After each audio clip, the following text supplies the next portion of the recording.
But that's as far as he and his side will go in the competition this season. Aberdeen through to the last 8 above all, but it's a win, and that's not something that Aberdeen have been able to say at all in the last little while. 3 months today since their last one in the league. The previous round against Elgin, there only sprinkling of joy among that, but this could be something that spurs them on to reach the level that they aspire to again this season, with new arrivals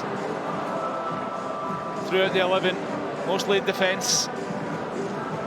They've kept clean sheets and sent Championship Dunfermline away with no passage to the quarter-finals. Thelin must be a happy man. It's exactly what was needed for Aberdeen today. They're still in the cup. It finishes at Pittodrie. Aberdeen 3, Dunfermline Athletic 0. Thank you very much. So Aberdeen through to the quarter-finals of the Scottish Cup, and Dunfermline's adventure in this competition comes to an end for another season. Marvin and Alan have been watching the game with me. Comfortable in the end for Aberdeen. Did the play reflect that scoreline, Marvin? Yeah, I think so. Listen, it could have been worse if Kevin Nisbet didn't hit the post after rounding the goalkeeper. But yeah, I think, you know, they did a lot of their work in terms of moving Dunfermline in the first half, tiring them out mentally and physically. And in the second half, you know, they went on to get another couple of goals, which, you know, I fully expected from them. A relief will it be for those Aberdeen players to certainly navigate it? It's just their second win in 3 months. Yeah, I think so. I mean, potentially it could have been an upset, and with Aberdeen going into this, the form that they were on, you just never knew what was going to happen. But I thought they played really well. I thought they looked back to what they'd seen at the first, at the beginning of the season, where they were getting the ball out wide, making things happen, overlaps, fullbacks getting forward, and they looked dangerous. So for Jimmy Thelin moving forward, they'll be hoping they can take this on into the season, the performances there. And Alex Jensen, one of the new signings, he was moved over to right back, which is his natural position, but he got a goal and player of the match. That's quite a statement. Yeah, exactly. You know, we spoke about it at the start of the show. It's very difficult coming into a new club that are struggling, playing on the wrong side. He's been put in his natural position today, and he's shown just why. You know, they're part of, I think it's £800,000 to bring him to the football club. You know, going forward, he was brilliant. Defensively, he was sound, and like you said, he added a goal to it as well. So he'll be delighted with his kind of afternoon's work. And Nicky Devlin's got some real competition now for that place. He's got 2 really good right backs at the football club now. I'm sure we'll push each other on, and that's what the manager wants. Yeah, absolutely. I mean, we spoke about him at the start of the show, and I think that was the one thing that he likes to do, is get forward and get involved in the attack. And he was very high and wide. Him and Keskinen linked up well. He gets his goal, and look, I was thinking from previous, me being a fullback, and you're watching your teammate and you want them to do well, but then he gets man of the match and a goal. You know the competition is fierce now, so hopefully that can be a good battle moving forward, and they can really push each other. Absolutely. Well, one man who I'm sure is very relieved after that match is Kevin Nisbet. He got his goal. He'd missed a sitter just before it though, but that shows what it means to him. Reaction and analysis is next. There's La Liga action to look forward to later on this evening. Sevilla host Barcelona. You can tune into that one from 7:55 on Premier Sports 1. And we've got Scottish Premiership action to look forward to next Sunday. St Mirren against Hibernian. Join us from 2 o'clock. And then on the 22nd of February, it's Hibernian against Celtic from midday. Aberdeen, though, have booked their place in the quarter-finals of the Scottish Cup. Let's get some reaction then from Alexander Jensen and Pape. They're with Connie. Guys, congratulations, you're through to the quarter-finals of the Scottish Gas Scottish Cup. Pape, how does that feel, first of all? Yeah, I feel happy for the win, and also, yeah, it's good for the team we win. So the game was tough in the beginning, so they played good, and then it was good we scored the first half, so it made the game easy. So happy for the team. The timing of your goal in particular was really important. I saw the manager sort of striding towards you just as the half-time whistle went. What was he saying to you? And I guess the level of importance of making sure that you had confidence going into that second half, knowing you were ahead? Yeah, exactly. Like what you said, that goal was very important because, like I said, they played good, and the beginning was tough. So when we score, you make it easy. So the second half, we just try to score the second one, and then, yeah, we did it. And the second one came in the form of this guy. Alexander, congratulations, your first goal for Aberdeen. Again, we're talking about the timing of a goal. I guess the manager was keen to make sure that you cemented your lead, and you did that really well. Yeah, first of all, thanks. And yeah, it was also a great start to the second half. Great ending and great start. So yeah, always important with goals, and I'm happy with my first one. What's it been like being part of this team? It's obviously been a difficult, challenging period for the club, but I guess you've got a level of, assurance from the manager that you've got the ability within this squad and the team to get through it. Yeah, I mean, I couldn't really feel it when I came, actually, that we lost so many games. I think we try to stay positive in the squad, and hopefully we can continue now winning and get back to winning ways and continue with a performance like this. Yeah, just continue now. Well, you are the player of the match today, Pape. I'm going to get you to do the honours because I'll probably forget. So well done, guys. Congratulations on player of the match. Well done. Thanks for your time. Thank you.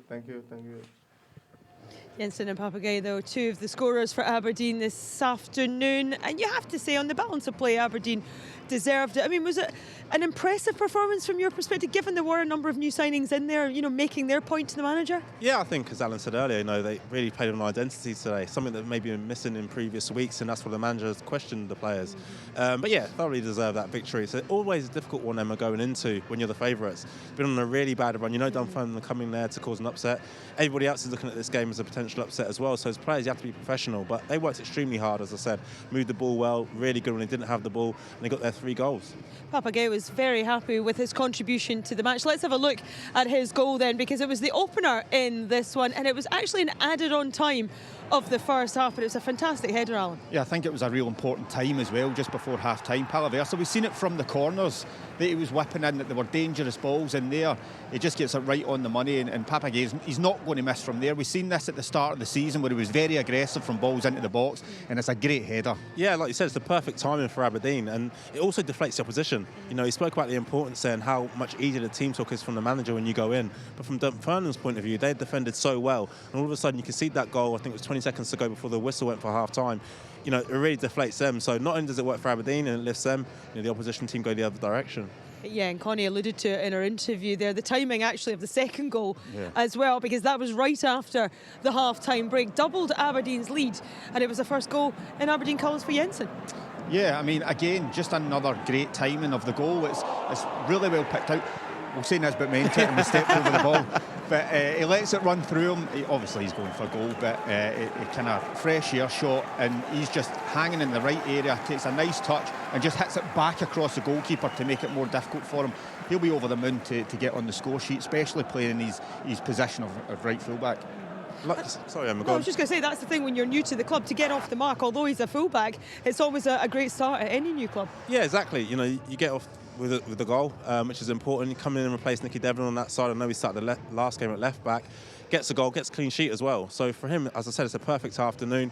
He knows he's got competition in that area, and he'll be telling the manager, not only can I defend, but I can get goals as well. So yeah, brilliant for him. Yeah, well, Kevin Nisbet, we mentioned there, we saw the fresh air shot. He had an absolutely excellent opportunity to try and get his goal on the day today. But I mean, is this just a player that was lacking in confidence? Does this sum it up? Yeah, I think it does for me, but I think as a whole, when you look at Aberdeen, they hadn't scored in the last 5 league games. So it was important that they created opportunities first and foremost and scored. Pape Gueye does everything right. He commits the defender. He just lays it in. For me, he goes with the wrong foot. I think it's going over towards his left. Can he just put it by the goalkeeper? It's actually more difficult to do. Like, he's actually kind of trying to hit it with the front of his boot, and it's culling away from goal. But I was thinking, like, if he's on top form, he lets that run across his body and he just slides it in with his left foot. You could see by his face though, couldn't you? Just a deflation. Yeah, I think he was shocked that he missed it. As Alan said, he's a player who's lacking confidence at this moment in time, and it's probably one of those that he's thinking too much about. As a centre forward, that naturally comes to you put it in the back of the net if you're on a good run. And the more I see it, the more I can't understand how he's managed to miss it. So would you have scored it? probably not. But You're not a centre yeah, forward. exactly. I'd have hit it wide and be like that. Oh, no, unlucky.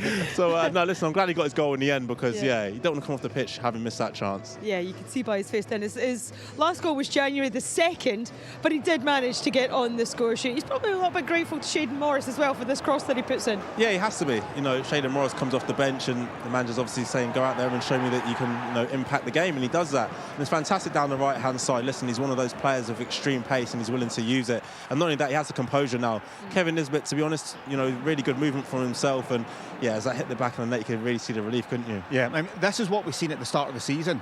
The likes of Shaden Morris coming off the bench and really impacting the game. One thought in his mind, can he get to the byline? Can I cut it across? And Nisbet, as any good strikers do, they get into the box and you could see the relief on his face when he put that one in the back of the net. Yeah, and he'll be hoping that he can kick on from that, Kevin Nisbet. Now, while the scoreline was at 2-0, Dunfermline were awarded a penalty. Now, we were watching this and we weren't quite sure about this decision, were we? But Stephen McLean points to the spot. Yeboah goes through on goal, and then it's young Jack McKenzie that is a judge to have clipped him. What's your view? Yeah, listen, your bird picks the ball up. Again, someone else coming off the bench and does extremely well, drives towards the box. I think he hangs out his right foot trying to get that contact.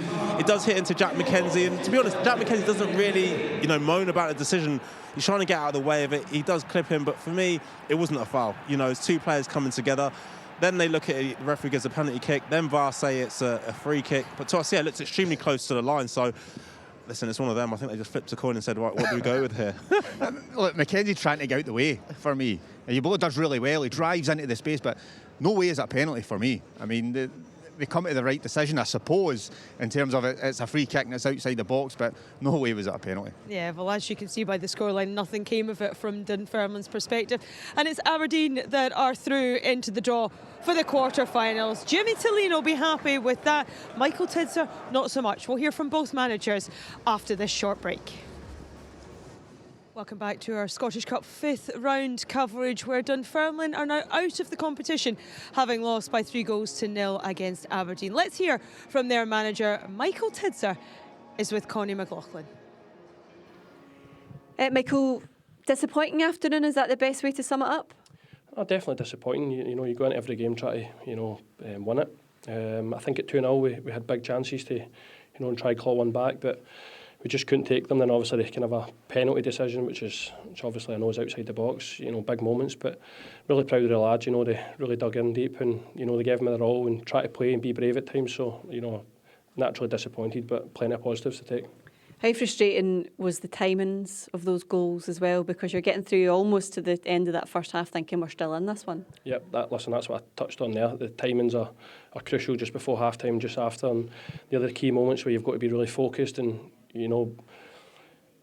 be street smart, be experienced. I know there's kids out there, but it's the first goal probably disappointed me more. Free header for 6 yards out, and it's something we're trying to eradicate for our games and moving forward. So disappointed, but as I said, showed enough character. At 2-0 to try and get back in it, and unfortunate. They got the third, and the game's dead and buried by that stage. How do you ensure a game like this doesn't then impact and affect what you're trying to do in the Championship, making sure it doesn't dent the confidence too much? I think you can see there's quality players in the building, and it's important that I try and get everything out of them. The squad's really strong now. There's decent numbers there, so it's real competition for places. And I said it before, you need to be at it every day, and we can now focus on the league campaign and try and climb that table. It'll be a difficult task, but I fully believe, and they've got my backing, that they'll be good enough to try and win games. Appreciate your time. Well done today. Thanks. Do you agree with that? The first goal, the most disappointing from Tidser's perspective, just a free header inside the box? Yeah, because coming into this game, as I said, if a team opens you up, a Premier League team, you accept that. But from a set play, you should be marking your man, you should be a lot tighter than they were. And the timing of it, yes, but also the type of goal. I totally agree with them and I understand it. I've come here and played against Rangers for Sir Livingston, and we say open play. If they cut you open, that's fair enough. But set plays, try not to concede them. Yeah, of course. I mean, that's things that you work on day in, day out. You won't want to lose a goal from a set play, but Marv's right, he's spot on. Like if you get cut open, then you can deal with that. So it's a shame for them. And although the Scottish Cup run's now over, the bread and butter, as we like to call it, is the Championship, isn't it? And climbing up that table. And, you know, do you like the business that he's done in January? He's mentioned there the competition for places now to, you know, to get the full squad ready for this run-in. Yeah, they've brought in some really good players, some exciting young players as well. We spoke about it at the opening of the show. They've got that real mix now between the older players who maybe can't run as much as they used to be able to, but they've got that experience, and the younger boys who are so enthusiastic. And, you know, we saw that today from them. There's some good play within there. Yeboah coming off the bench, another lone player from Bristol City. I think they'll have enough. It's going to be difficult, like you said, to climb that table. This was a distraction, but it won't define their season. The most important thing is the bread and butter of the league. So that's from Dunfermline's perspective. They go back to life in the Championship, but Aberdeen are through to the draw for the quarter-finals of the Scottish Cup. It's just their second win in 16 games. Let's get the thoughts of Jimmy Thelin. He too now is with Connie. Jimmy, does that feel a mixture of relief as well as happiness that you got the result you were looking for? Of course, it was. It's a cup game today. We have to win, so it was nice to get a clean sheet and 3 goals and different goal scorers, and especially the first half we have some good moments in the game, like we saw signs of what we have done before the season, in the season, how we attacked the opponent, a more different approach to the game, I think, like more front-footed. The second half was quite tough still. It's a cup game, you know, it's always difficult, but we have an important goal before the half-time, and then Shaden come in and make a great assist, so it was a quite stable game. Yeah, I was just talking to Michael Tidser there about the timing and how difficult that was for them. It's the total opposite for you, because what you then did was you were able to stifle anything that Dunfermline were putting towards you. Yeah, and we know there is always in this cup game, and then they did well. They have some opportunities in the second half, but also we have in the first half some good opportunities. We were at least there again, more plays inside the box to talk about before the game, how we arrived to the box, more directness inside the game. So good timing, of course, with the goals, and but was some part of it better also from our side today. We spoke before the game about confidence and how important that is for players and everything that they do. Kevin Nisbet at times looked as if he was a player who might have not been as confident as he used to be, but then finally getting that goal. How important do you think that is for him then to kick on for the rest of the season and do what we know he can? I think you saw on his smile. He was quite happy, and he had that in the post before that, so it was good for him, of course. Always when you have, it's fun for everyone, but in some areas of the pitch where you're playing as a striker or a winger, it's always good to get that goal. So I'm glad for him. Is this a turning point? Now we focus on the next game. I suspected that might be the case. Well done today. Thanks for your time. Thank you so much. Thank you. So Jimmy Thelin, they're absolutely delighted with his team showing today. Can it be a turning point? Because there is still that run in the league, which is without a win in 40. Which is quite phenomenal, really. How do they now shift and kick into gear? Well, they need it to be a turning point. It's not can it? It has to be. I think he'll let his players know that as well. We'll be happy with certain parts of their game. As he said there, 3 different goal scorers, you know, clean sheet through to the next round of the Cup. But you park that up now to the quarterfinals.